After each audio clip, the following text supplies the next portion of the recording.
Okay, so what we're going to draw today is the nephron. And this is the actual functioning filter of the kidneys. We have about 1.3 million nephrons in our system. Now, what we've drawn the other day, or what we started with, was with the glomerulus, and we'll go ahead and start and draw that again. The glomerulus here is like a tiny colander, or colander, depending on who you are. So we've got a blood vessel that leads into it and a blood vessel that comes out of it. And so the blood vessel that comes into it here, okay, its name, and it doesn't matter if it's top, bottom, left, or right. If the blood's coming into it, it's called the afferent arteriole. It's called the afferent arteriole because it's coming into the glomerulus. Now the glomerulus is like a little, it's a little ball of capillary, and my drawing here is not that great. I'm going to try to use some practical examples here. These are not holes in the actual blood vessel. Like, these are holes that are supposed to be like in between the blood vessels. I'm going to try to draw a mental image here for you. Sunday night I put up Christmas lights, okay, the icicle lights, and they were new in the box when I got them out, so it was a fun time untangling them. On a thing of Christmas lights like that, there is one way in and one way out. Though there's a whole big mess of Christmas lights and all kinds of things going which way, so on and so forth. Basically, there's the plug that you plug into the wall, the male end of the plug, and then the female end of the plug where you would actually plug in another, strand of lights. But everything in the middle, though it's all connected, it's all wired together, is kind of a mess, but there really is only one way into it and one way out as far as electricity flows. This is the same way. This is basically a blood vessel that's kind of spooled around in a whole bunch of different ways, but there's only one way in, which is the afferent arteriole, and one way out, which I don't like that the name is so similar, but I didn't name it, so I can't really do anything about it. It's called the efferent arteriole. So the afferent arteriole is taking blood in, the efferent arteriole is taking it out. This right here is set up very much like a spaghetti strainer. I know I used Christmas lights as the analogy. I was just trying to help you understand how this ball is actually set up. But it's more like a spaghetti strainer because there's a fluid in it, and it's got a whole bunch of holes in it. Okay? Now we're going to surround it with this capsule here. First of all, do you remember what I said the name of this thing was called? The glomerulus. The glomerulus. Okay, this is the actual filter. This is the real, the filter in the kidney. And I'm going to go ahead and put here nephron. There's 1.3 million in each kidney. 1.3 million of these in each kidney, each one of them filtering stuff out. Now, surrounding it is this capsule. And there's this trend of removing scientists' names that named these things. Later on, they call this the glomerular capsule. And if you were in one of the groups with the cadavers, they're like, yeah, if you study it in anatomy, you learn there's like 5 different names for the same thing. But what I know this as, and what many people know this as, is this: Bowman's capsule. Bowman's capsule. And this capsule completely surrounds the glomerulus, and it collects, not urine, because it's not yet urine. It's called filtrate at this point, because just because it filters out of here doesn't mean it makes it all the way into urine. It's urine when it's in your bladder, and it's not going to change its composition. It's just going to be there, okay? All right, so this thing collects the filtrate and then sends it through this tube that kind of whips back and forth like this, all convoluted like. It's going to go back and forth more times than that, but this is called the proximal convoluted. Proximal because it's close to the glomerulus. Convoluted because it whips back and forth. The last word is tubule because it is a tiny tube. Okay, hopefully you're in the same spot on your paper that I am, because we're about to take a journey south here for quite some distance.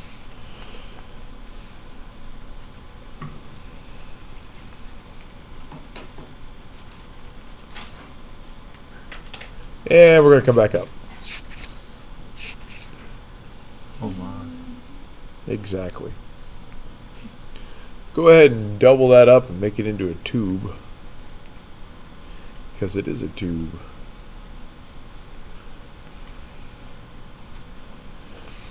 That's a loop. That loop will probably never lose its name, which makes it unfair to Bowman. It's called the loop of what? Henle. Not to be confused with Helly. Loop of Henle. Ah, nice. All right.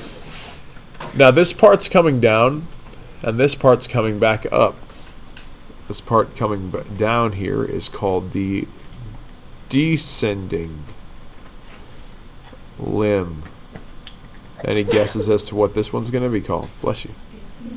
Ascending limb. Ascending limb. So the descending limb of the loop of Henle, stuff goes down and then it comes back up. But you have to ask yourself this question. Why? Shortest distance between 2 points is a straight line. Why not just go from here to here? If there's a loop put into 1.3 million of these things, it's a lot of waste if we're not really going to need it. But we do need it. Here's why. Remember I said not everything that filters through these little holes becomes urine. Do you remember what I just called it?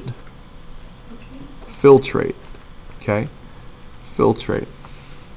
It is filtrate that travels through these tubes and works their way through. But the problem with filtrate is it is dilute. Logically, folks, there are holes in here. Just like there's holes in their spaghetti strainer.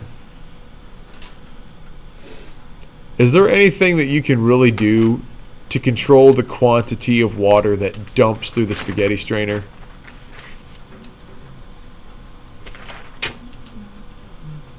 Not really, no. If you're dumping it in there, that water's going to go through, spaghetti's going to be captured. That's the idea. The trouble here is if we lost all the water that filters through here, you'd be peeing a steady stream for somewhere on the order of 15 minutes and then promptly be dehydrated and dead. Okay? Yeah, that would be bad. So we need to be able to recollect some of the water that's being lost here. And that's what the goal of this portion of this limb is. So on the descending limb, coming out on either side, the whole way out and being picked up by the capillaries that surround this is water. Water is being reabsorbed down the descending limb of the loop of Henle.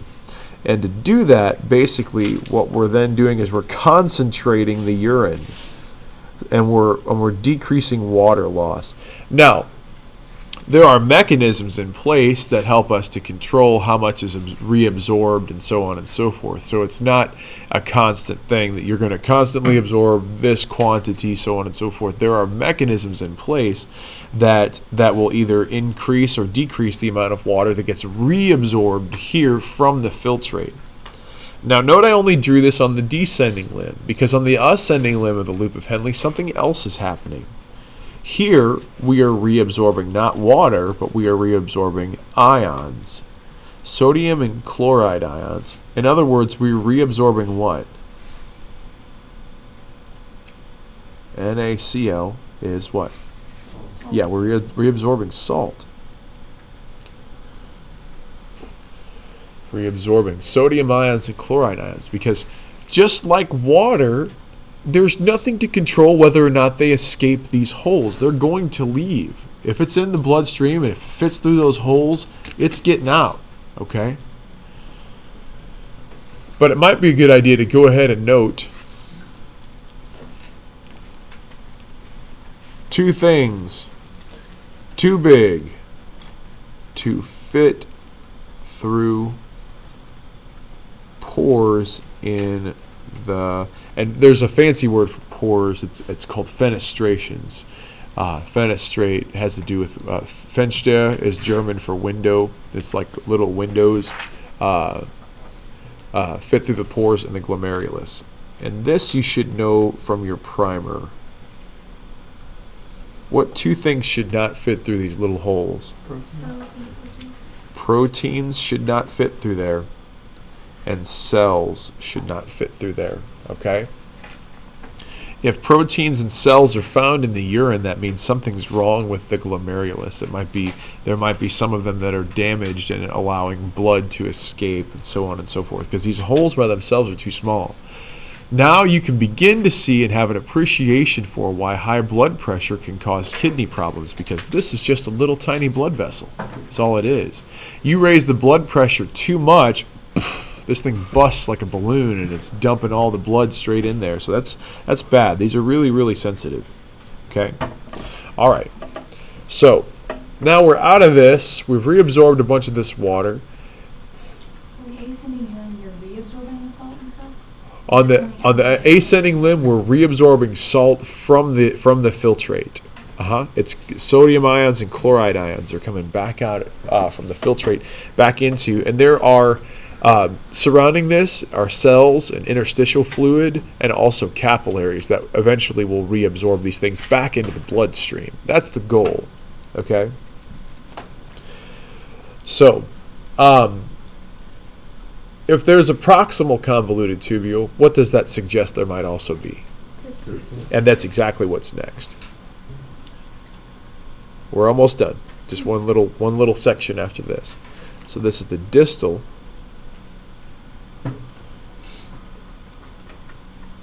convoluted tubule.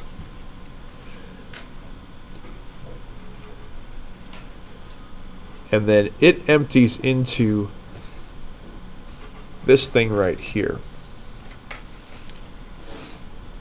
No, I'm drawing a few other stems on this because this is not just going to be the tube for one. So the filtrate, works its way through, gets concentrated, and so on and so forth. Then it gets collected into this duct, which is called the collecting duct.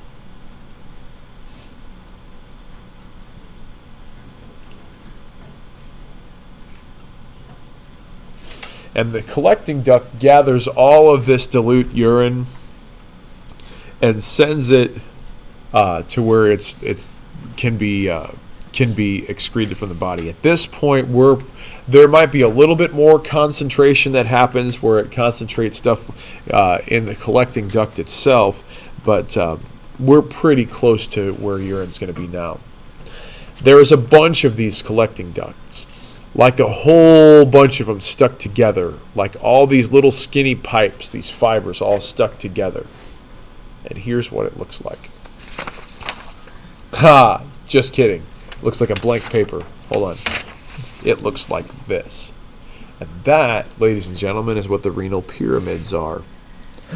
This is a gigantic bundle of collecting ducts all stuck together, draining that urine into this open space right here. Okay? And then from this open space, the urine should promptly get collected and drained down the ureter to go to the urinary bladder. So all these little Christmas ornaments out here, the glomerulus, all attached to nephrons, all filtering through, and their collecting ducts are all stuck together here, draining their urine into this little spot right in here. And that drains it down the ureter, so on and so forth. This is also the little spot and the only spot in the kidney where kidney stones can develop, because that's the only open space in there.